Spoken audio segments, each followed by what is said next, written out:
સુરતમાં વર્ષ 2020ના સુરત ક્રાઇમ બ્રાન્ચના એમડી ડ્રગ્સના ગુનામાં ફરાર આરોપીની ધરપકડ કરવામાં આવી છે. આરોપી વિરામની ઉર્ફે અન્ના ઉર્ફે પાંડુરંગા આંડિયા પાનની ધરપકડ કરવામાં આવી છે. આરોપી વિરુદ્ધ અગાઉ વર્ષ 2023માં પણ ક્રાઇમ બ્રાન્ચ પોલીસ ચોપડે એનડીપીએસનો ગુનો નોંધાયો હતો. જે ગુનામાં આરોપી નાસ્તો ફરતો હતો.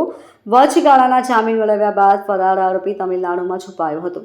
આરોપી ફરાર થયા બાદ તમિલનાડુમાં શિવાગંગા જિલ્લાના વેલનગુડી ગામમાં આવેલા કાલભૈરવ મંદિરમાં ઉપાસક બની ગયો હતો.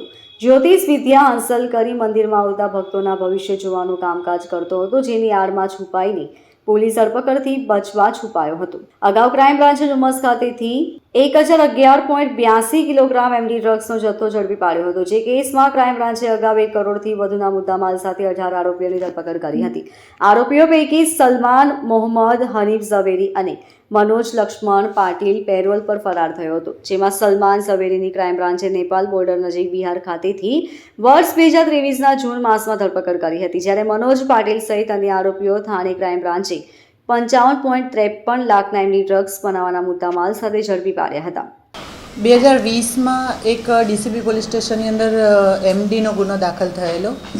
આશરે 1000 ગ્રામ જેટલું એમડી હતું અને એની અંદર ટોટલ 18 આરોપીઓને પકડી પાડવામાં આવેલા, જેમાંથી એક સલમાન ઝવેરી હતો, એક અન્ના કરીને આરોપી હતો, એક પાટીલ મનોજ પાટીલ કરીને આરોપી હતો.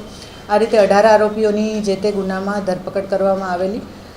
આ લોકો જેલમાં હતા તે દરમિયાન 2023માં આ જે અન્ના છે એને વચગાળાના જામીન મળેલા અને વચગાળાના જામીન ભંગ કરી અને ફરીથી જેલમાં હાજર થયેલો નહોતો.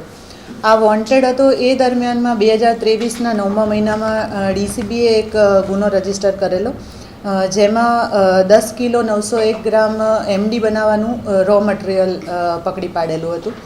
આ ગુનામાં પણ આ જે અન્ના છે એ વોન્ટેડ થયેલો અને એની હકીકત એવી હતી કે આ અન્ના છે એ ઘનશ્યામ મુલાણી અને સુનિલ શર્મા આ લોકો જેલમાં હતા અને જેલમાં એ લોકોએ એમડી બનાવવાની ફેક્ટરી નાખવાનું કાવતરું ઘડેલું.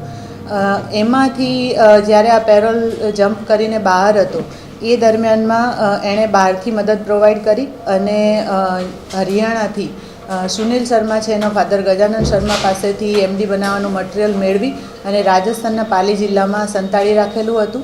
આ ઘનશ્યામ મુલાણી છે એ પણ એક મર્ડરના ગુનામાં હતો અને એ પણ પેરોલ જમ્પ કરીને ભાગી ગયેલ હતો અને ડીસીબીએ ઓફેન્સ રજીસ્ટર કરી અને જે તે વખતે ઘનશ્યામ મુલાણી અને સુનિલ શર્મા છે એની ધરપકડ કરેલી અને આ અન્ના એ ગુનામાં પણ વોન્ટેડ હતો. મનોજ પાટીલનું નામ પણ આમાં આવેલું હતું. આ જે અન્ના છે એ વોન્ટેડ હતો તે દરમિયાન ડીસીબીને ઇન્ફોર્મેશન મળેલી, કેમ કે આપણા ગુનામાં વોન્ટેડ હતો અને આપણે એને પકડવા માટે સતત પ્રયત્ન કરી રહ્યા હતા. તો અમારી ટીમને ઇન્ફોર્મેશન મળેલી કે આ તામિલનાડુ જેનો શિવગંગા ડિસ્ટ્રિક્ટ છે એમાં સેવિનપટ્ટી કરીને ગામ છે, એ ગામમાં છે. એ હકીકત આધારે આપણી 2 ટીમો ત્યાં ગયેલી અને તેને પકડવામાં આપણને સફળતા મળી છે.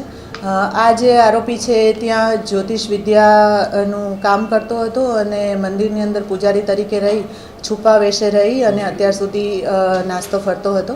આ આરોપીને પકડી પાડ્યો છે. સાથે સાથે જે મનોજ પાટીલ 2023ના ગુનામાં વોન્ટેડ છે એ પણ મહારાષ્ટ્રમાં એમડીના જ ગુનામાં પકડાયેલો છે, જેલમાં છે, જેની પણ આપણે આગળ કસ્ટડી મેળવીશું. Bureau report LK star news, Surat.